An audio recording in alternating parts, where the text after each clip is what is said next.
والعاقبة للمتقين والصلاة والسلام على سيد الأنبياء والمرسلين وعلى آله وأصحابه الطيبين الطاهرين أما بعد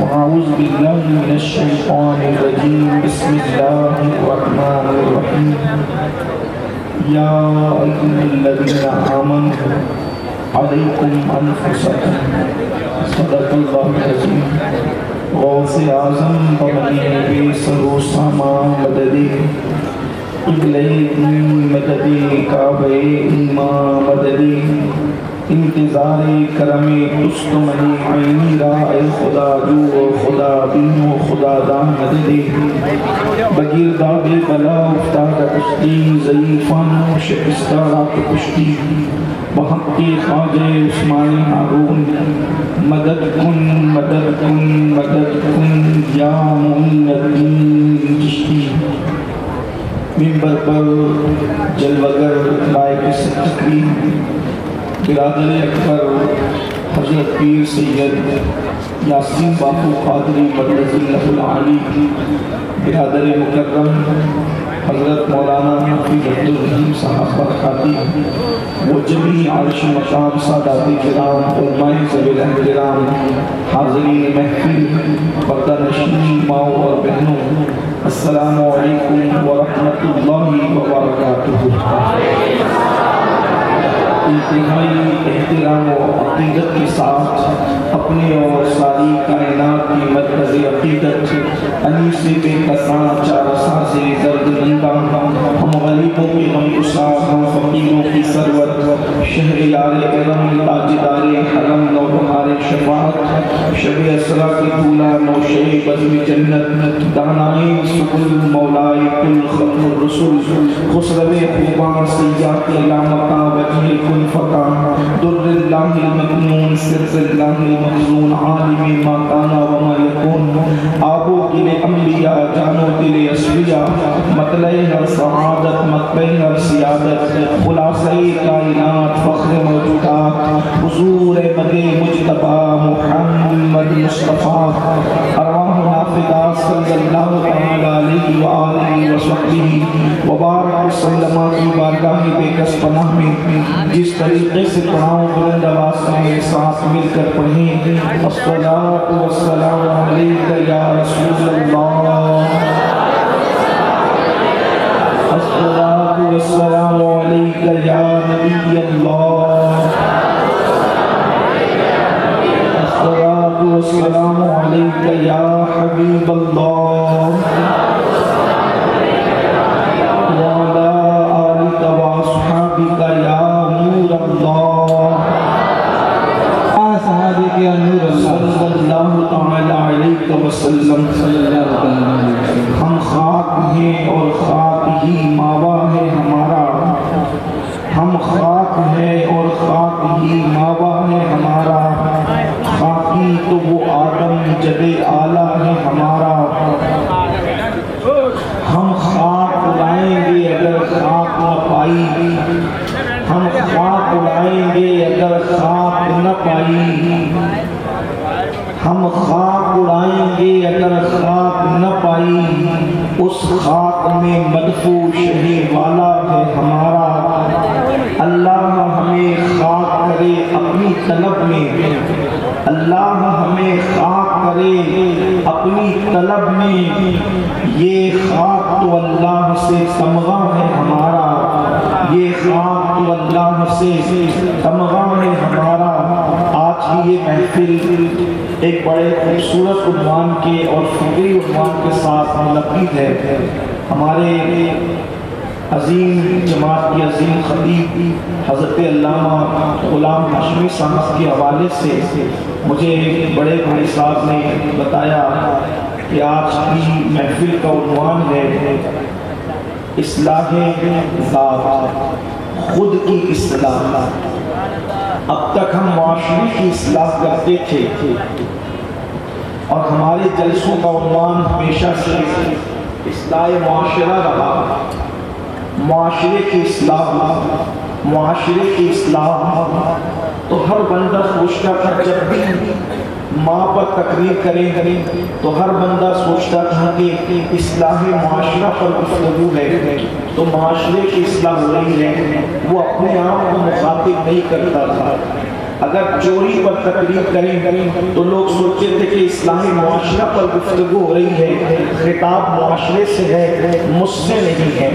اگر نماز کی بات ہوتی تھی تو لوگ سوچتے تھے کہ اصلاح معاشرہ پر گفتگو ہے، خطاب معاشرے سے ہے، مجھ سے نہیں ہے۔ اگر دیانت داری کی بات ہوتی تھی تو لوگ سوچتے تھے گفتگو اصلاح معاشرہ پر ہے، مجھ سے گفتگو نہیں ہے۔ اسی طرح سے بیوی کے حقوق پر بات ہوتی تھی تو لوگ سوچتے تھے اصلاح معاشرہ اور خطاب اس معاشرے سے ہو رہا ہے، مجھ سے نہیں ہو رہا ہے۔ لیکن آج کی یہ شب بڑی تاریخی شب ہوگی انشاءاللہ اگر ہم سوچیں گے کہ آج کی گفتگو معاشرے سے نہیں ہے بلکہ مجھ سے ہے، اس لیے کہ آج کی گفتگو کا عنوان اصلاح ذات ہے۔ اس کو آسان لفظوں میں اگر کہیں میری اصلاح، یعنی میں اپنے آپ کی اصلاح کرنے کے لیے بیٹھا ہوں۔